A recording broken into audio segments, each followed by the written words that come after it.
So hey people, DJStitch broadcasting from top of the jungle tree in the creative world.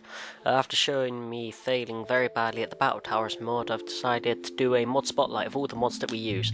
This should be approximately 14 videos long and short, because some of them I'm going to put together if they're too short. So every Wednesday I will be putting up these videos. This first video I'm going to show you is basically just tell you about one of the mods which I found really useful starting off with, which was OptiFine. Also, all these mods are loaded into 1.7.2 Forge. The reason I use 1.7.2 is because it was the first Minecraft version that I played, and I just automatically started looking for that, and while waiting for mods to come out for them, I've sort of got more and more going. So yeah, this first one, OptiFine, is actually an optimization mod. It's basically a bit around the ideas that making Minecraft more optimized for low-end PCs and make Minecraft look better for higher-end PCs. So yeah, I shall just run you through the settings a bit of it.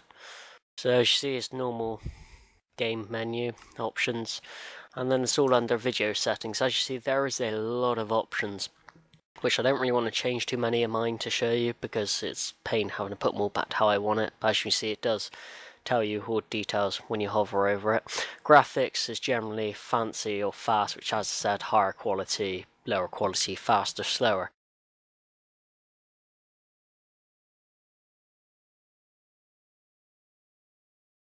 GUI scale is how large you'd like it. I usually like it large, so I play on a big TV. I see everything's reloading behind me. Brightness, whether you like it, moody, bright. I usually have it on bright, so it's better to see. Fog, fancy, easy, fast. Same thing. Whether to use server texture pack, if there's one included. Render distance, generally this is, like it says, slowest, fastest, but this is trial and error sort of things. This changes PC to PC, but I find 8 is usually enough. Obviously, if you've got a PC that struggles to load and is very laggy, low FPS, you reduce it down. If you've got a PC that can handle it, you turn it up as much as you'd like. Max frame rate is if you just want to limit your frame rate, which I generally get 60 frames in mine anyway, so I don't really tend to need to change that. Although I know some people, if you have your frame rate jump around a lot, there is another option in this which can correct that, but sometimes just limiting the frame rate can make it better. View bobbing is as you walk around. I'll go out of this quickly to show you. Notice the world sort of bobs if I go down the ground. Whee! The head's sort of bobbing a bit, and there you go, you see it more like that. So that's what head bobbing is. Back into options. Advanced OpenGL is mainly about how your GPU works. If you got an OpenGL graphics card, then it makes the geometry calculations and rendering a bit faster.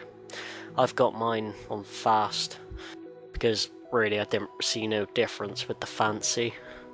Chunk loading is mainly to do with stable SPS and all that. Basically, it's mainly if you're going into a new area how fast it loads, because it can really affect your FPS sometimes. Smooth generally tries to smooth out loading, so it doesn't try and bombard the stream or thread with chunk after chunk after chunk all on top of each other. Smooth kind of puts them in an order, so which ones to load first and then further away.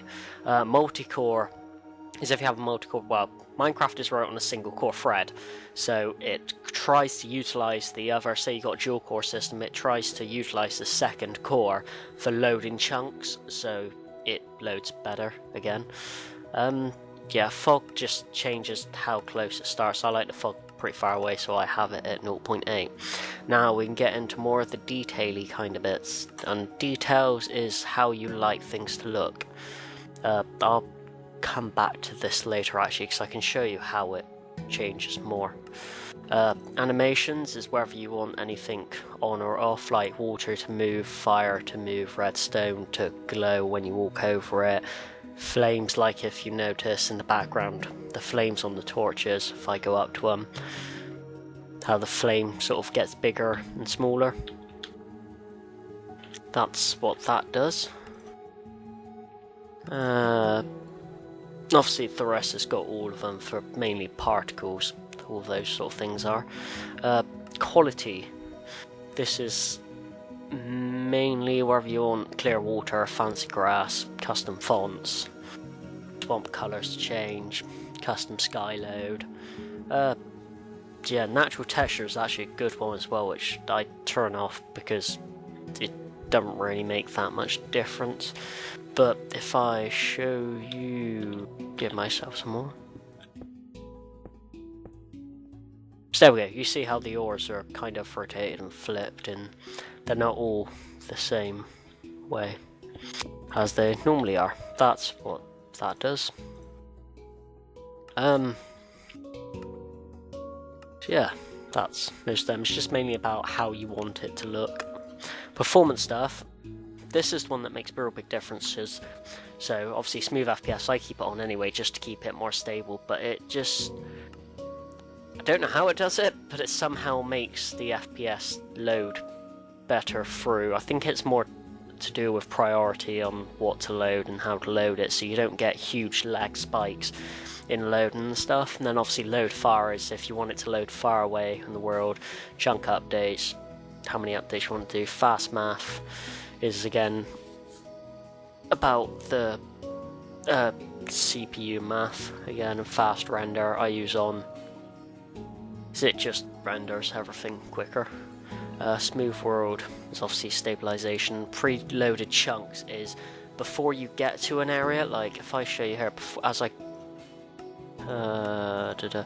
I fly over to a different area, if I can go quick enough, you can see where the load chunks are loading up. That's what that's what further loading and preloading does, is it load them up. Say I'm just stood working, say I was building this building here as I was before, and I was just placing some blocks. Well, those chunks further away, while I was staying in this surrounding blocks, they would load it further so they're ready and loaded before I get there. Other is mainly about the profiling and the lagometer, whether you want weather on full screen, 3D, how often you want it to autosave, which I find it pretty good because I don't like my autosaves loading up constantly, which can, as it says, cause lag. So it was before set to 2 seconds, I set mine to 3 minutes, because roughly I don't really see why you'd want it to go so fast anyway, but different people like things different, I guess. Yeah, lagometer and debug profile is used for obviously debugging and lag. If you use the F3 menu, as you can see, I have a little green bar on the left and a pie chart thing on the right, which as I go out to new chunks you'll see that bar, hopefully I get a little spike. Nope, not gonna do it. Usually when I go into like brand new load areas, or if I was to load in and load out this game, you'll get a huge spike again, and obviously because it's trying to load so much data, which obviously if you want to see if there you go, there's a lag spike, that's what it looks like.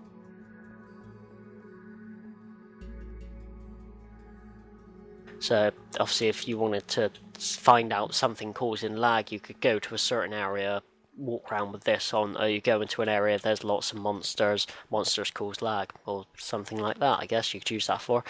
The debugger in the bottom is obviously for debugging. I haven't ever really used it and I don't really know much about it, so I'm sorry, but I can't really explain much if I don't know anything about it.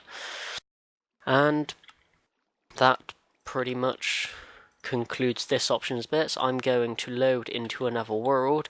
So actually I changed my mind, I decided I'm going to do it in this world because it'd be easier just to get rid of and load again. So I'm just going to go down right down the end of here a second, away from all this, so I can show you different things.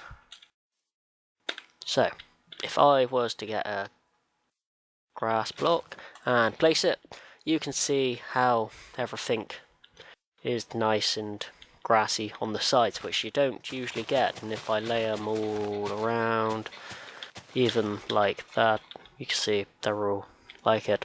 Right, so as you see, it only loads it if you've got one next to it. So if I go this one, because the top of it is green and the block that's next to green, it loads it up green. Oops, nope, that was one too many. So that's what it normally looks like, and obviously if it didn't work too well out here, but if I put that one there, then obviously all of these, as long as it's green on top, these ones have gone back to dirt blocks because obviously there's no sun on them. And I can show you water as well, if I can spell.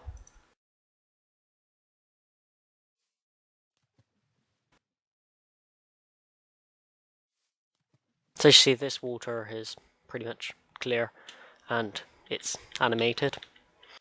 So that's what the whole animation thing's. Now if I go into my video settings and turn off water animation completely, it stopped moving.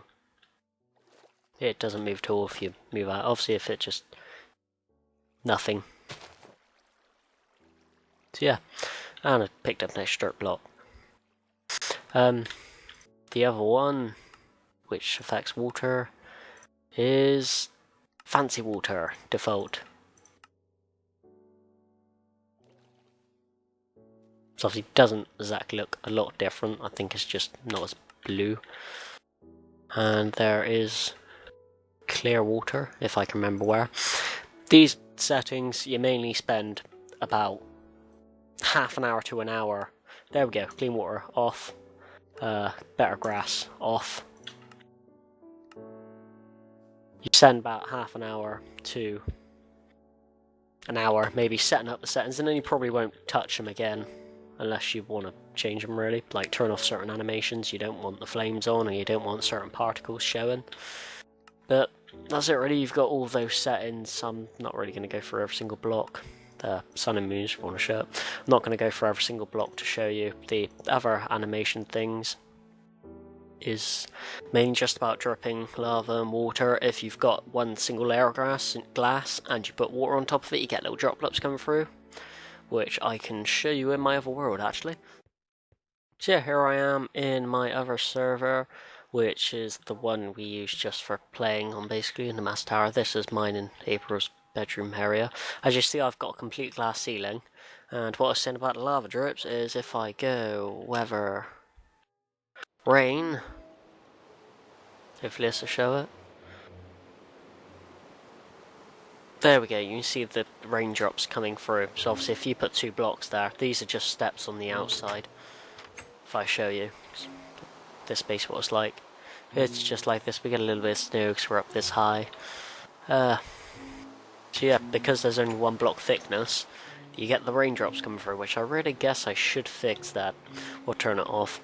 But that's what drops do, and obviously if you're under lava, it's always good for if you're under lava, because if there's only 1 level above you, between you and the lava, you can always see the little drops come through, and you can always hear them. They make like a tss noise, kind of similar to like those creepers do behind you, like tss.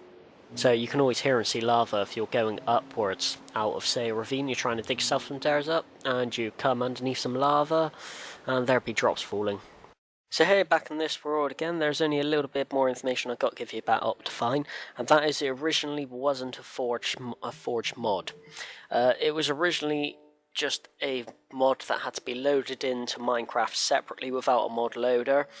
So it had to be changed a bit when it was added to Forge, because Forge changed the Minecraft meta file a bit, and OptiFine changes it again. So there is a little tutorial that you do have to follow that I will link in the description if you would like OptiFine, and I will also try and find the link back for it as well for if you'd like it.